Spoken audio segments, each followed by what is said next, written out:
The great hall of the Galactic Council was filled with noise. Representatives from 47 different alien species sat in their special chairs, all talking at once. Some had 4 arms, others had tentacles instead of legs. A few breathed different gases and sat in glass boxes.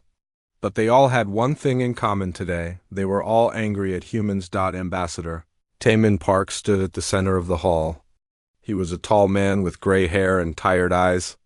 Next to him stood Admiral So-Young Kim, wearing her Blue Earth Navy uniform. Her face was calm, but her hands were tight fists at her sides. "The motion is clear," said Council Speaker Veltar. He was a Nexari with purple skin and 3 eyes. His voice was cold and formal. "Humans will be limited to 3 solar systems. No more expansion. No more colonies. This is final."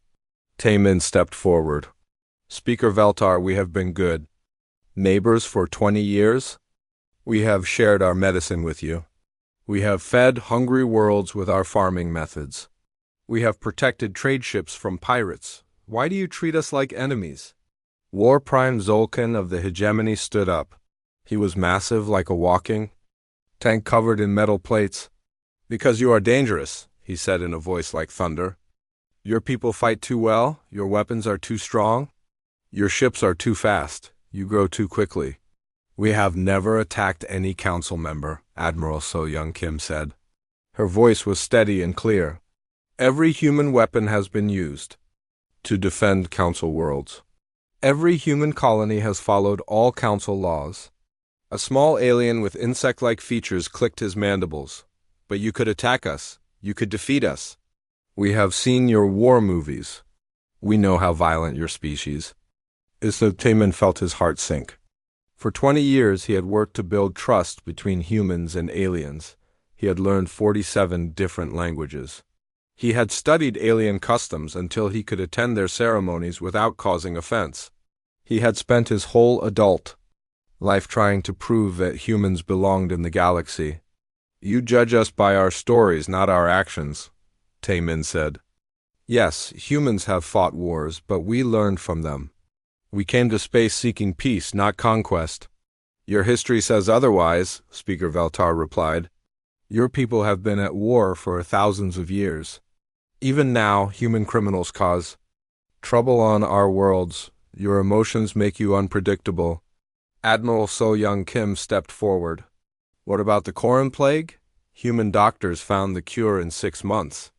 Without us, 50 billion beings would have died." "What about the asteroid crisis?" Taemin added.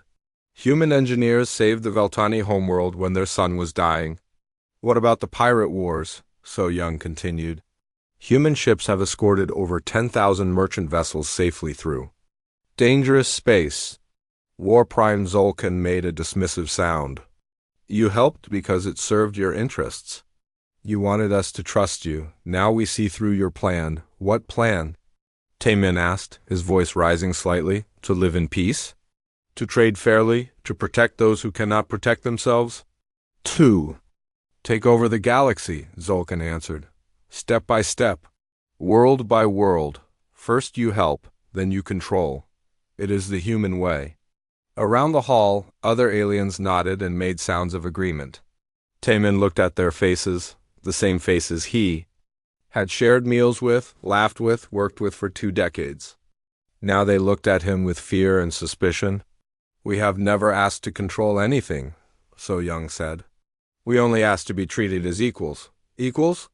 A snake-like alien hissed. "You reproduce too fast. You learn too quickly. You adapt to any environment. In 50 years, you would outnumber us all." "That is not our fault," Taemin said. "We cannot help how we were born any more than you can." Speaker Veltar raised one of his 4 hands. "Enough debate. The vote has been taken. Humans are restricted to the Sol system, the Alpha Centauri system, and the Ross 128 system. Any human ships found beyond these boundaries will be destroyed. Any human colonies outside these areas must be abandoned within 1 year." The hall erupted in cheers from most of the aliens. A few looked uncomfortable, but they stayed silent. Taemin felt something break inside his chest. Not his heart, something deeper. his faith in the goodness of intelligent beings, his belief that understanding could overcome fear. "We came to you in peace," he said quietly. But his voice carried clearly through the hall, and the cheering slowly stopped. "When our radio telescopes first heard your signals, we knew we were not alone. We were so happy. We dreamed of friends among the stars." He looked around the hall, meeting as many alien eyes as he could. "We spent 100 years preparing to meet you. We learned to control our aggression. We created laws to govern ourselves in space. We chose our best diplomats and our kindest people to represent us. We brought gifts, our music, our art, our science. We wanted to share everything with you." The hall was completely silent now. "For 20 years we have tried to prove ourselves worthy of your friendship. We have bled defending your worlds. We have spent our wealth feeding your people. We have shared our greatest discoveries freely, asking nothing in return but acceptance." Admiral So-Young Kim stepped beside him. "But you have chosen fear over friendship. You have chosen prejudice over partnership. You see us not as we are, but as you imagine we might become." Taemin nodded slowly. "We will not beg for acceptance where none is given. We will not stay where we are not wanted. We will not defend those who call us enemies." He reached into his jacket and pulled out a small device. With one button press, he broadcast a message to every human ship, station, and colony in the galaxy. "All human citizens," his recorded voice said. "This is Ambassador Park. By order of the Galactic Council, we are no longer welcome beyond 3-star systems. Effective immediately, all humans are to withdraw from Council space. Operation Exodus begins now." Speaker Veltar looked confused. "What is Operation Exodus?" Admiral So-Young Kim smiled for the first time that day, but it was not a happy smile. "Something we hoped we would never have to use. When we first came to the galaxy, we knew some species might reject us. So we prepared for the worst." "Prepared how?" War Prime Zolkin demanded. "We built a way to leave," So-Young said simply. "Not just Council space, we built a way to leave everything behind." She activated her own device. Across the galaxy, every human ship received new coordinates. Not to planets or space stations, but to a point in empty space beyond the galactic rim. "You wanted us gone?" Taemin said. "We are leaving. But remember this day, Council members. Remember that when the darkness comes, and it will come, you chose to face it alone." The two humans turned and walked toward the exit. No one tried to stop them. "Wait," called out a small alien from the back. "What darkness? What do you know that we do not?" Taemin paused at the door. "Ask us again in 5 years," he said. "If you are still alive to ask?" Then they were gone, leaving behind a hall full of aliens who had just made the biggest mistake in galactic history. Within 6 months, every human had vanished from known space, taking their ships, their technology, and their protection with them. The galaxy celebrated its freedom from the human threat. They had no idea what was coming. 2 years had passed since the humans disappeared. The galaxy was quieter now, more peaceful. Trade ships moved freely between the worlds without fear of human interference. The council members felt proud of their decision on the planet Nexari. Prime Council Speaker Veltar sat in his office, reviewing reports. Everything was going well. The Nexari had expanded into 3 new star systems that humans once controlled. The hegemony was building a massive new war fleet. Smaller alien species were growing rich from increased trade. "Sir," his assistant said, entering the room with a data pad. "The quarterly reports are ready." Veltar took the pad and smiled with all 3 of his eyes. "Excellent. I want to see how much better we are doing without the humans." But as he read the numbers, his smile slowly faded. Food production was down 15% across the galaxy. Medical treatment for rare diseases had become much more expensive. Several trade routes were experiencing increased pirate attacks. "These numbers cannot be correct," Veltar said. "I checked them 3 times, sir," his assistant replied. "The human farming methods produced much more food than our traditional ways, and their doctors knew how to cure diseases that our physicians still struggle with." Veltar waved a hand dismissively. "We will adapt. We survived before the humans came." We will survive after they left. Far away, on a hidden research station in an empty solar system, Dr. Haewon Lee watched everything through secret monitors. She was the only human who had stayed behind when her people disappeared. Her mission was to observe and record what happened to the galaxy after humanity left. She sat in her small laboratory, surrounded by screens showing news from across the galaxy. Her black hair was longer now, and her eyes looked tired from months of watching the slow decay beginning to spread through the galactic community.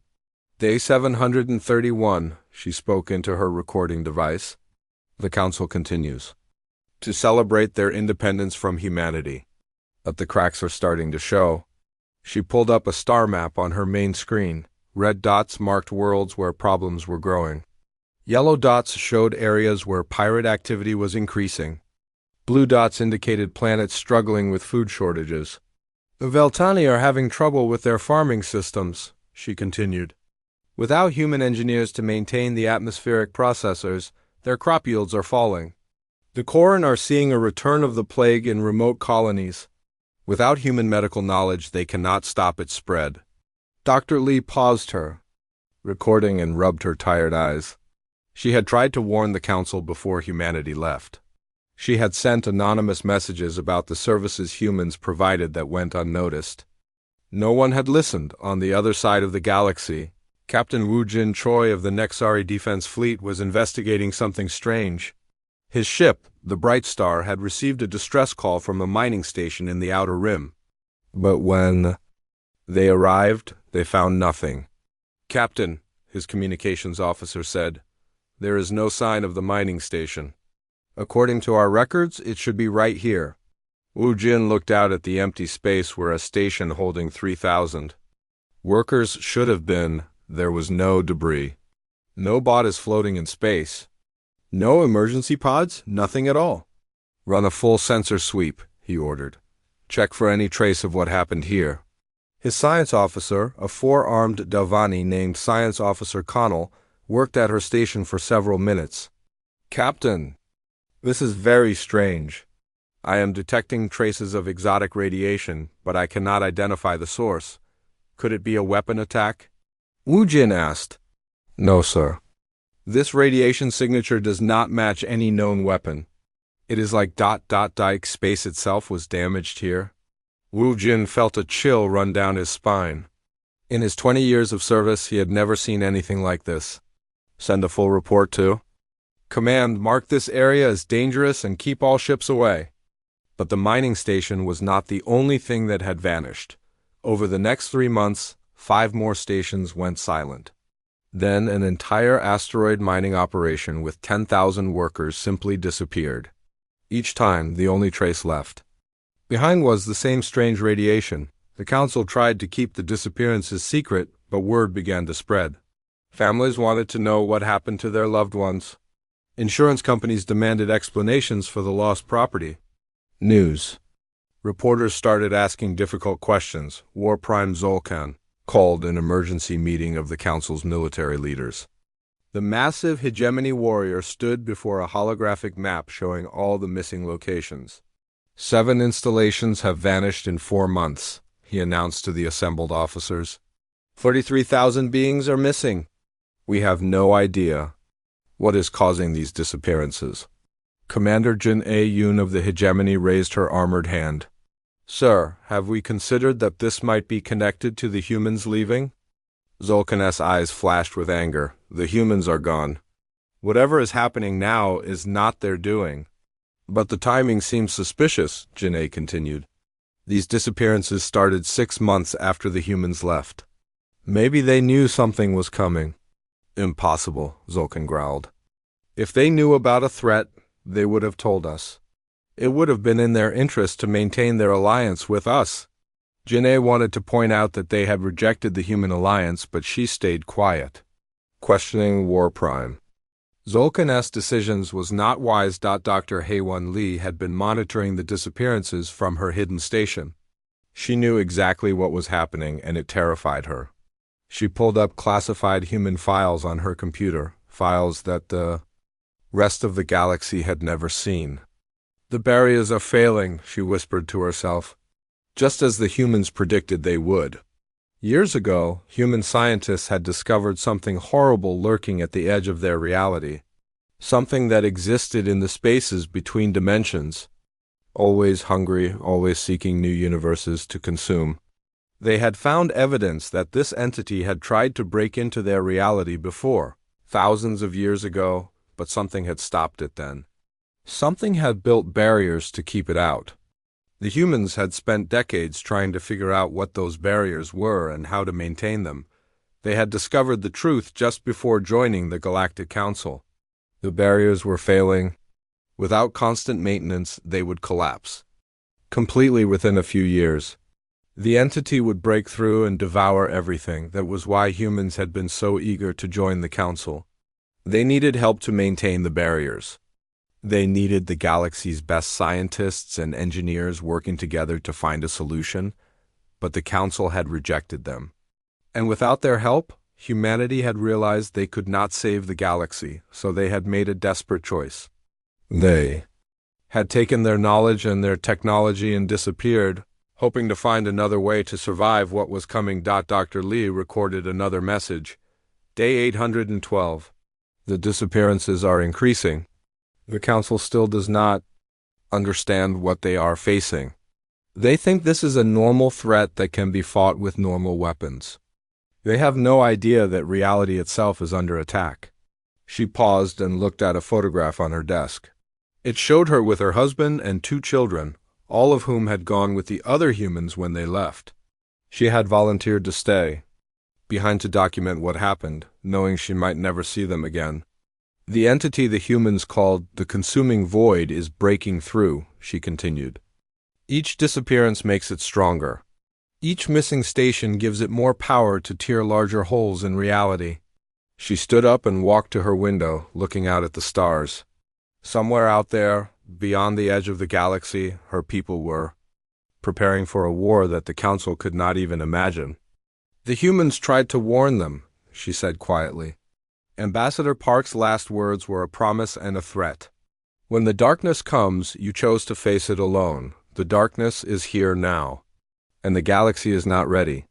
In the Council chambers, emergency sessions were being held daily, but they spent their time arguing about patrol routes and defense budgets. They assigned blame and demanded answers that no one could give. None of them suspected that the answer to their crisis had walked out of their hall 2 years ago, taking the galaxy's only hope with them. The disappearances continued. And with each one, the consuming void grew stronger. The attacks were getting worse. What had started as a few missing mining stations had grown into something much more terrifying. Entire star systems were now going dark. Captain Woojin Choi stood on the bridge of his ship, watching the scanner. Readings with growing horror. Where the Kelani system should have been, there was nothing. Not empty space, nothing at all. It was like someone had cut a hole in reality itself. Captain, his science officer Connell said with 4 trembling hands. The readings make no sense. According to our instruments, space itself does not exist in that area. What do you mean it does not exist? Wu Jin asked. I mean there is no space, no time, no matter, no energy, there is just absence. A void where reality used to be. Wu Jin had seen many strange things in his career, but this was beyond anything. He could understand. How many people lived in the Kelani system? 12 billion beings across 4 worlds, Connell replied quietly. 12 billion lives, gone without a trace. Wu Jin felt sick. Take us back to Nexari Prime. Command needs to see this data immediately. But Command was dealing with its own crisis. War Prime Zolkin stood in the Council's war room, surrounded by holographic displays showing the growing disaster. Red zones marked areas where reality itself had been consumed. The red was spreading like a disease across the galaxy. 17. Star systems have been completely destroyed, reported Admiral Kyung-Ho Bae of the combined Council fleets. We have lost contact with over 200 colonies. The entity responsible seems to be growing stronger with each attack. Entity? Asked Council Speaker Veltar. His 3 eyes were wide with fear. What kind of entity can destroy entire star systems? Commander Jin A. Yoon stepped forward. She had been studying the attack patterns for weeks. Sir, we believe we are facing something from outside our dimension. Our scientists call it an extradimensional predator. Speak plainly, Zolkin growled. What does that mean? It means we are being invaded by something that does not come from our universe, Janae explained. It exists in the spaces between realities. And it feeds on existence itself? The room fell silent. The council members looked at each other with growing panic. They had dealt with wars, plagues, and natural disasters before. But how do you fight? Something that eats reality? Dr. Haewon Lee had been monitoring the council's communications from her hidden station. She knew they were finally beginning to understand the true nature of the threat. But they were still missing the most important piece of information. She activated her secret transmitter and sent an anonymous message to the council's main computer. The message contained coordinates to an ancient archive hidden on a dead world at the edge of the galaxy. Someone is trying to help us, reported the council's communications officer. We have received coordinates to a location in the Forgotten sector. It could be a trap, warned Zolkin. At this point, what choice do we have? Asked Admiral Kyung-ho Bae. We are losing this war. If there is even a small chance of finding useful information, we must take it. Commander Jin A-yoon volunteered to lead the expedition. She took a small fleet to the coordinates and found an ancient research facility built into an asteroid. The technology was old but still functional. Inside, they discovered records that made their blood run cold. The archive contained thousands of years of research about the entity they now faced. The ancient records called it the Consuming Void, a creature that existed to devour entire universes. According to these files, Janae reported back to, the Council, the Void has attacked our reality before. Many times, actually. Each time, it was driven back by something called the Guardian Force. What is this Guardian Force? Asked Veltar. Janae read from the ancient files. The records are unclear, but it seems to be a group of beings who dedicated their lives to maintaining barriers between dimensions. They used advanced technology to keep the Void from breaking through. Where are these Guardians now? Demanded Zolkin. The records end about 50 years ago, Janae replied. The last entry says the Guardian Force was preparing for a final battle. After that, nothing. What the Council did not know was that Dr. Haewon Lee had planted these records. The real truth was much more complicated. The Guardian Force had not disappeared 50 years ago. They had been protecting the galaxy all along, working in secret to maintain the dimensional barriers. The Guardian Force was humanity for thousands of years. Humans had been the galaxy's silent protectors. Long before they had developed space travel, they had discovered their unique ability to interact with dimensional barriers. Human consciousness, for reasons no one understood, could strengthen the walls between realities. When humans finally reached the stars, they had found evidence of the Void's previous attacks. They had spent centuries learning how to maintain the barriers their ancestors had built. They had become the galaxy's guardians without anyone knowing, but maintaining the barriers required constant effort from thousands of human minds working together. When the Council rejected humanity and forced them to leave, the barriers began to fail. Dr. Lee knew all of this, but she could not reveal the truth directly. The Council would never believe that the primitive humans they had rejected were actually their protectors. So she had to lead them to the truth slowly. The attacks were getting worse every day. The Void had consumed half of the galaxy's outer rim. Entire civilizations were vanishing without a trace. Refugee ships fled toward the galactic core, but even there they were not safe. Admiral Kyung-ho Bae tried everything he could think of. Nuclear weapons, plasma cannons, gravitational disruptors. Nothing worked. The Void consumed all energy and matter that touched it. Every attack only made it stronger.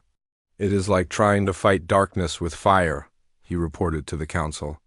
The darkness simply swallows the light and grows larger. Commander Jin A-yoon made a desperate suggestion. The ancient records mentioned that the Guardian Force used something called conscious energy to fight. The void. Perhaps we need to think of this as a mental battle, not a physical one. Mental battle, Zolkin scoffed. How do you fight a war with thoughts?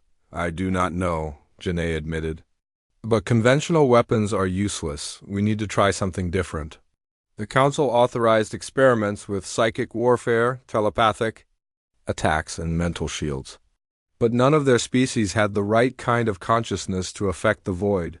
Their minds were not built for dimensional manipulation. Dr. Lee watched their failures with growing sadness. She knew that only human minds could touch the barriers between realities. Only human consciousness could push back against the void, but her people were gone. Hidden beyond the edge of the galaxy. She sent another anonymous message to the Council. This one contained a single word, Veil. Commander Jin-A Yoon studied the message. Veil could refer to the barrier between dimensions, she told the Council. Or it could be a reference to something that is hidden. Hidden where? Asked Veltar. The humans, Jin-A said quietly. When they left, Ambassador Park said they had built a way to leave everything behind. What if they did not actually leave the galaxy? What if they are still here, but hidden somehow? Impossible, Zolkin declared. Our sensors would detect them. Would they? Jin-A asked. The humans always had technology we did not fully understand. What if they found a way to hide that? We cannot detect? For the first time in 2 years, the Council began to consider that they might have made a mistake. The humans had warned them that darkness was coming. The humans had disappeared just before the void began its attacks. Now their conventional weapons were useless, and ancient records suggested that only a mysterious guardian force could save them. We need to find the humans, Admiral Kyung-ho-bae said finally. If they are still alive, they might be our only hope. And if they refuse to help us? Asked Veltar. We cast them out. We called them dangerous. Why would they save us now? Jin-A looked out at the holographic display showing the void's advance. It was less than 50 light-years from the galactic core now. Soon it would reach the Council worlds themselves. Because that is what humans do, she said. They protect. People, even people who hurt them. It is what makes them different from us. The search for humanity began immediately. But finding someone who did not want to be found would not be easy. And time was running out fast. The void was coming, and the galaxy had nowhere left to run. The galaxy was dying. 1/3 of all star systems had been consumed by the void. Billions of refugees crowded onto the remaining worlds, and panic was spreading faster than the darkness itself. Council Speaker Veltar had not slept in 3 days. His office was filled with reports of evacuations, failed military operations, and desperate pleas for help.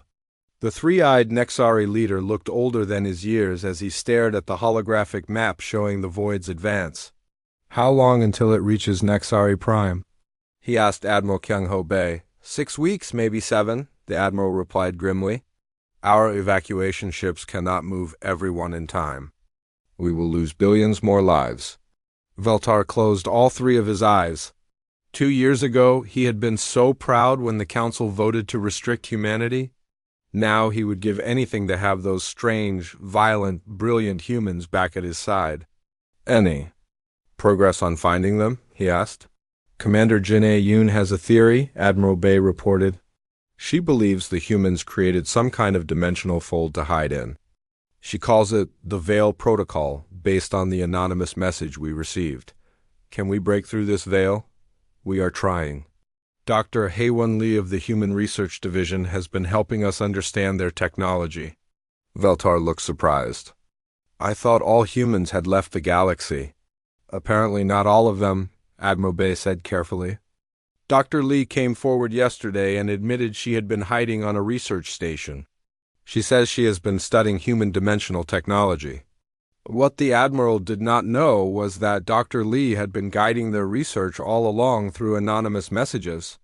But now, with time running out, she had to take a more direct approach. In her laboratory, Dr. Lee worked frantically to modify a council ship for dimensional travel. The process was dangerous and had never been tested. But with the void only, weeks away from the core worlds, they had no choice but to try. The dimensional fold is unstable, she explained to Captain Wu Jin Choi, who had volunteered to pilot the modified ship. If we calculate wrong, your ship will be torn apart. If we calculate right, you might find the humans. What should we tell them if we do find them? Wu Jin asked. Dr. Li was quiet for a long moment. Tell them the truth.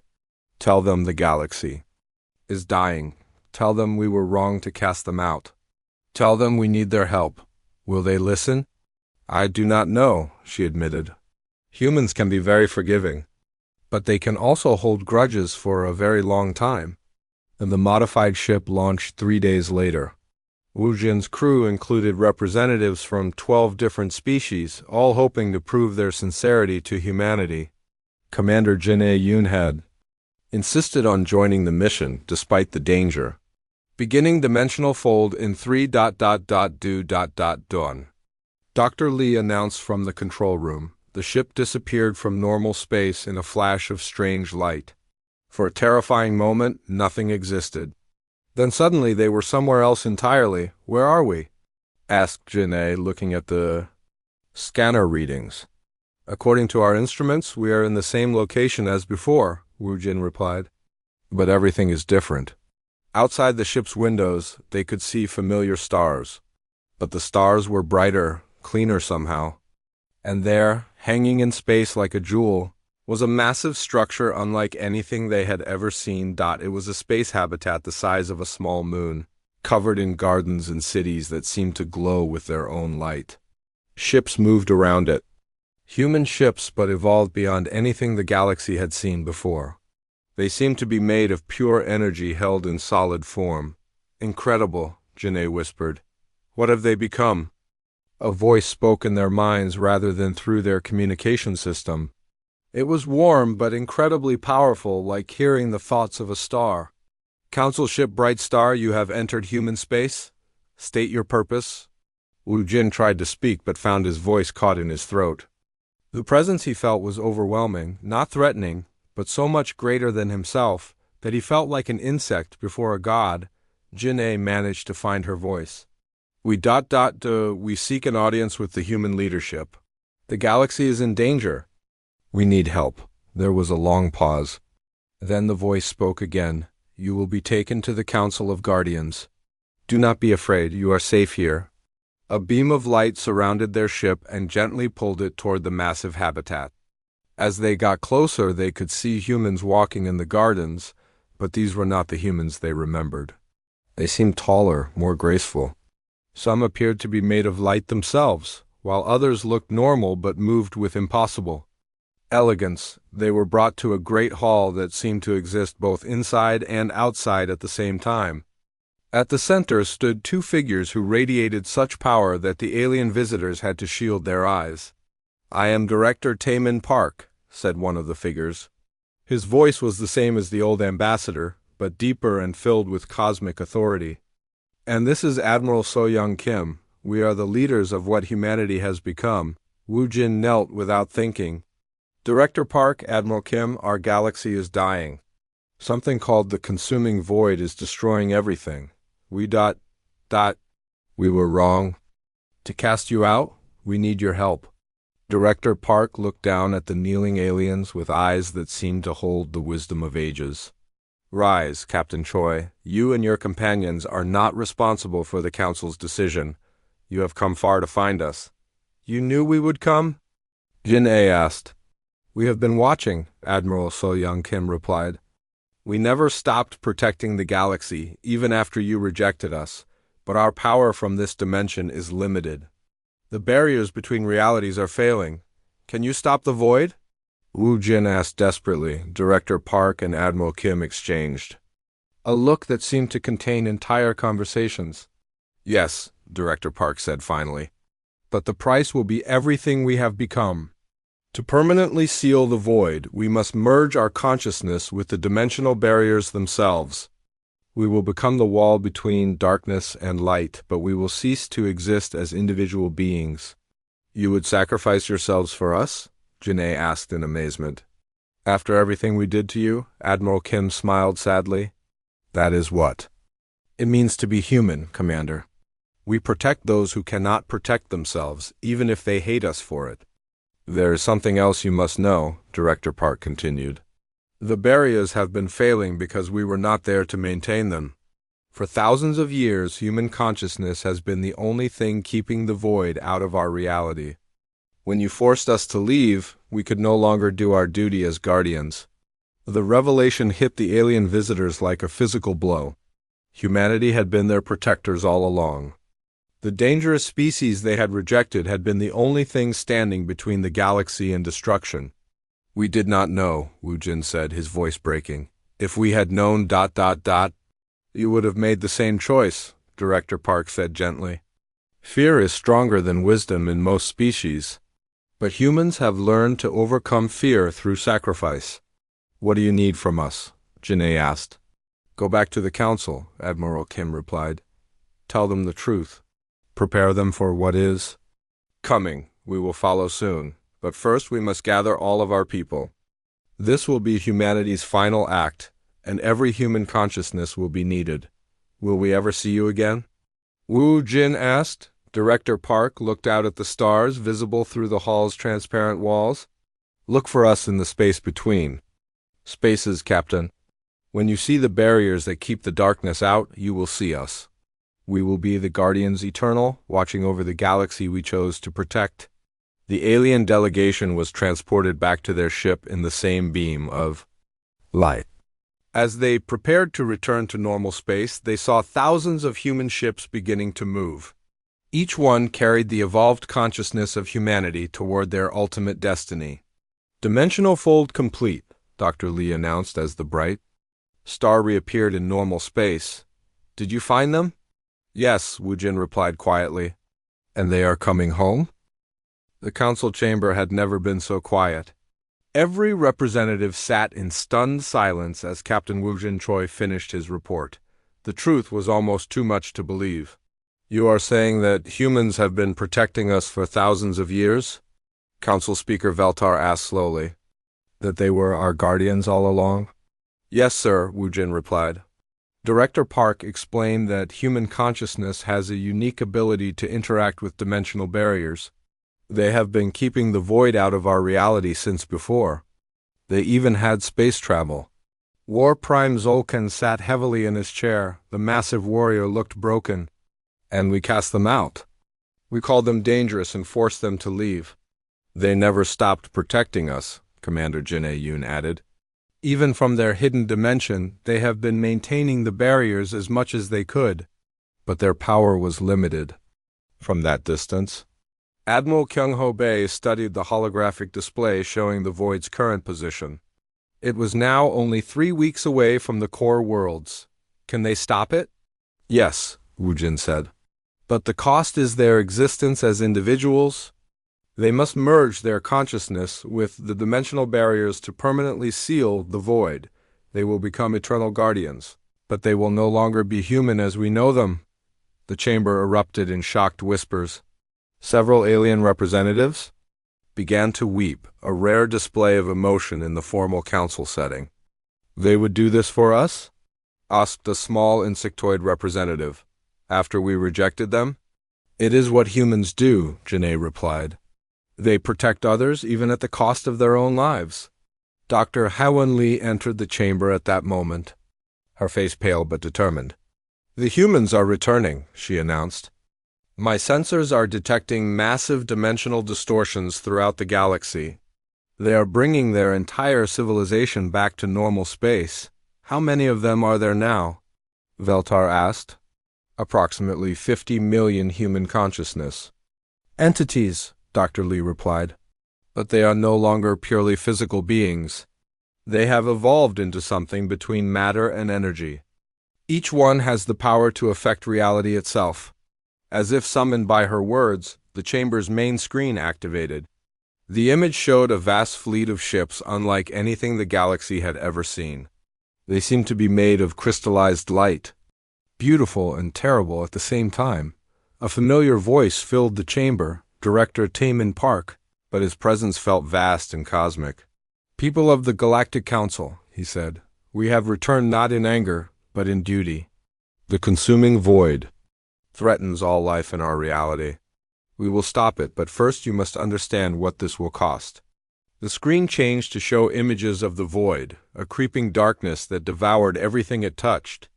Then it showed the dimensional barriers, invisible walls of energy that kept different realities separate. These barriers have protected our universe for millions of years, Director Park continued, but they require constant maintenance from conscious beings capable of dimensional manipulation. Only human minds have evolved this ability.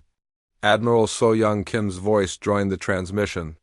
When we merge with the barriers, we will become part of the structure of reality itself. We will be conscious, but we will not be individuals anymore. We will be the eternal watch between light and darkness. War Prime Zolkin stood up slowly. The proud warrior walked to the center of the chamber and did something that shocked everyone present. He knelt. "Forgive us," he said, his voice breaking. "We were blind. We were fools. We saw your strength and called it violence. We saw your passion and called it danger. We rejected the very beings who had been protecting us." One by one, every representative in the chamber knelt. Even Council Speaker Veltar lowered himself before the human transmission. "Rise," Director Park said gently. "There is no time for regret now. The void will reach the core worlds in 18 days. We must act quickly." "What do you need from us?" Veltar asked. "Evacuate the outer rim completely," Admiral Kim replied. "We will need to collapse the barriers in that region and rebuild them stronger. Any ships or stations in the area will be destroyed in the process." "And after that?" Admiral Bay asked. "After that we fight," Director Park said simply. "But this is not a battle you can join. Physical weapons are useless against the void. Only consciousness can touch it. And only human consciousness can control the barriers." Dr. Lee stepped forward. "There is something else the Council needs to know. Once the humans merge with the barriers, they will be gone forever. There will be no more human species. No more human culture, no more human children being born. They are sacrificing their entire future to save ours."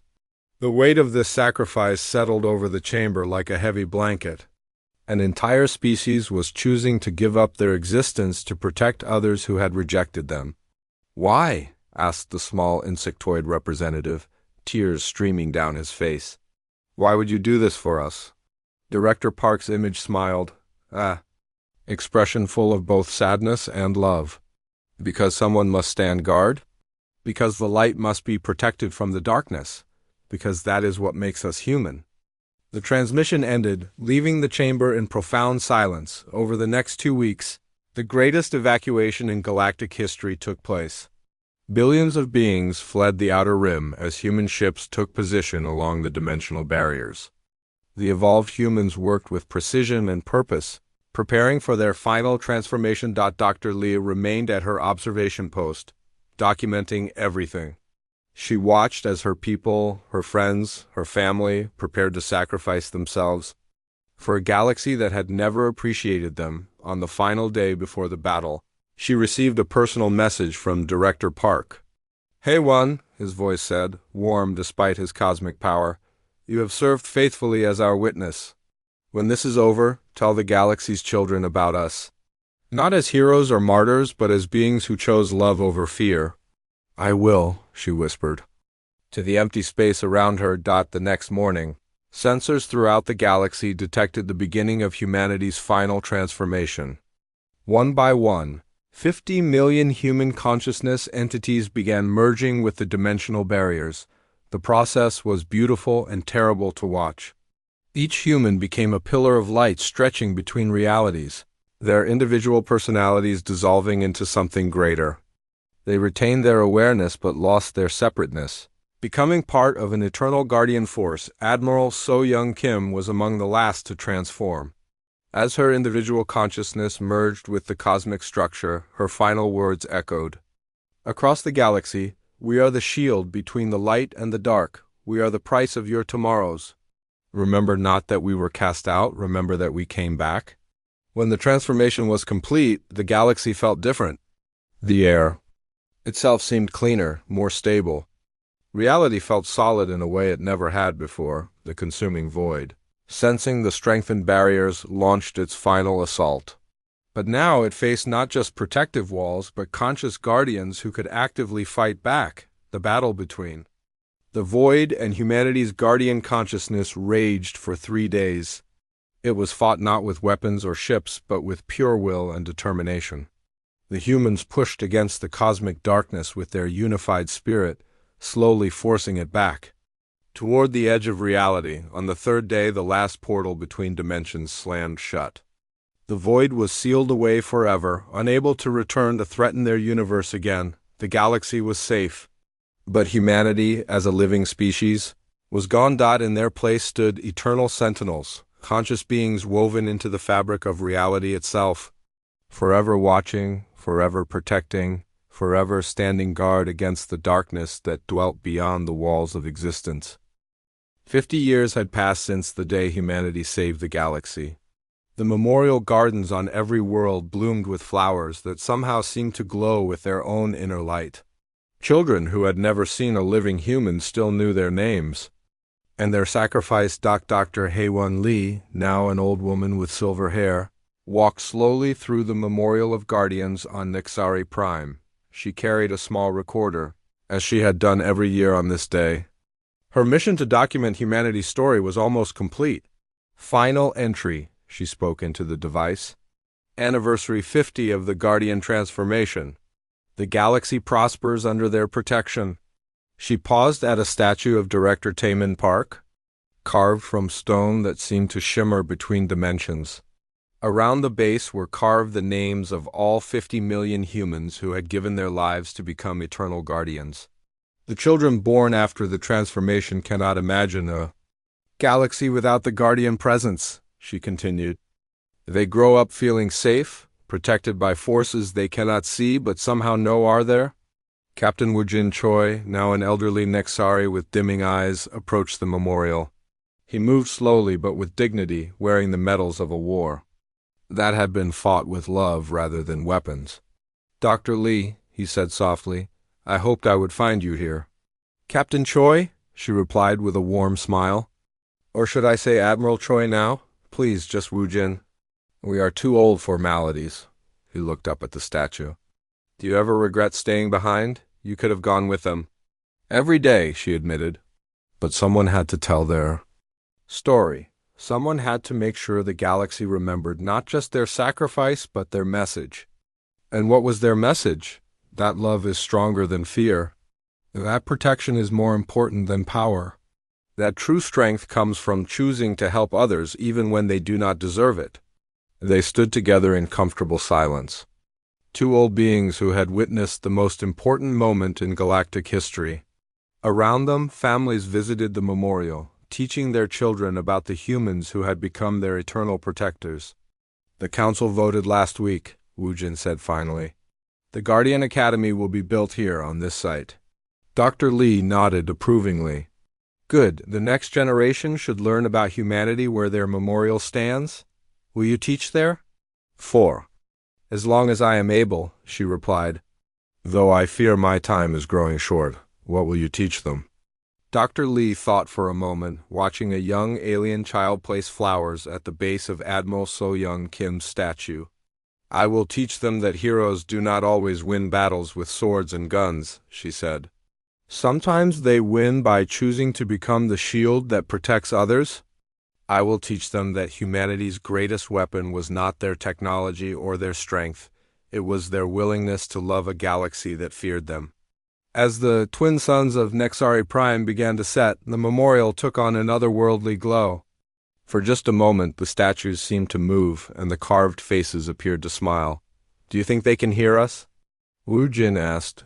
"I know they can," Dr. Lee replied. "Sometimes, when the dimensional barriers shift, I catch glimpses of them. They're still there, still watching, still protecting us." She looked up at the evening sky, where the Oroi-like patterns of the dimensional barriers were just becoming visible in the growing darkness. "They are in every sunset that feels more beautiful than it should be," she said. "They are in every child's peaceful sleep. They are in every moment when the universe feels safe and stable. They became part of reality itself, and reality is better because of them. Commander Jin-A Yoon, now the elderly leader of the Galactic Defense Force, approached the memorial with a group of young cadets from different species. "Dr. Lee, Admiral Choi," she said with respect, "would you help me explain the Guardian sacrifice to these young ones?" The cadets gathered around the three elderly beings, survivors of the war that had saved everything they knew and loved. "Tell us about the humans," asked a young hegemony cadet. "Were they really as powerful as the stories say?" "They were more powerful than the stories say," Dr. Lee replied, "but not because of their weapons or their ships. They were powerful because they chose to care about others more than themselves. But why did they sacrifice themselves for us?" asked a small Nexari child. "We were mean to them." Wu Jin knelt down to the child's level. "That is exactly why they did it, little one. They did not save us because we deserved it. They saved us because we needed saving. That is what made them special. Will we ever see them again?" "Another child asked. Dr. Lee smiled and pointed up at the shimmering lights in the sky. "Look there, where the barriers between realities meet our space. Do you see how the light moves?" The children looked up and gasped. In the aurora patterns, faces seemed to appear and disappear, human faces, smiling down at them with infinite kindness. "They are still here," Dr. Lee said softly. "They are the guardians at the gates of reality. They are the reason you sleep safely at night. They are the proof that love is stronger than fear." As the memorial ceremony ended and the families began to leave, Dr. Lee remained behind. She had one final recording to make. "To anyone who finds these records in the future," she spoke into her device, "know that once there was a species called humanity. They were not the strongest or the smartest or the most advanced beings in the galaxy, but they were the kindest." She paused, looking up at the guardian lights dancing across the sky. "They taught us that true strength comes not from the power to destroy, but from the willingness to protect. They showed us that the greatest victory is not defeating your enemies, but choosing to love them despite their hatred. The humans are gone now, but they are not lost. They live on in every act of kindness, every moment of protection, every choice to help rather than harm. They became part of the structure of reality itself, and in doing so, they made all of us better. Remember them not as the species we rejected, but as the guardians who returned. Remember them not as warriors who conquered, but as protectors who chose to love. Remember them as the beings who proved that even in a dark universe, light will always find a way to shine." Dr. Lee turned off the recorder for the final time. Her work was complete.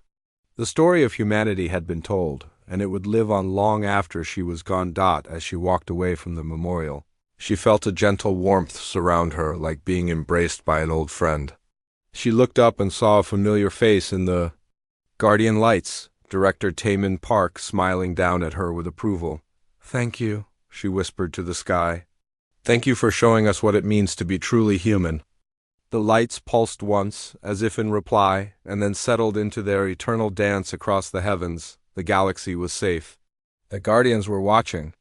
And somewhere in the space between realities, 50 million human souls continued their eternal vigil, protecting a universe that had finally learned to love them back. In schools across the galaxy, children learned the most important lesson of all, that heroes are not born from strength or anger, but from the simple choice to care for others more than yourself. And in that lesson, humanity lived on forever.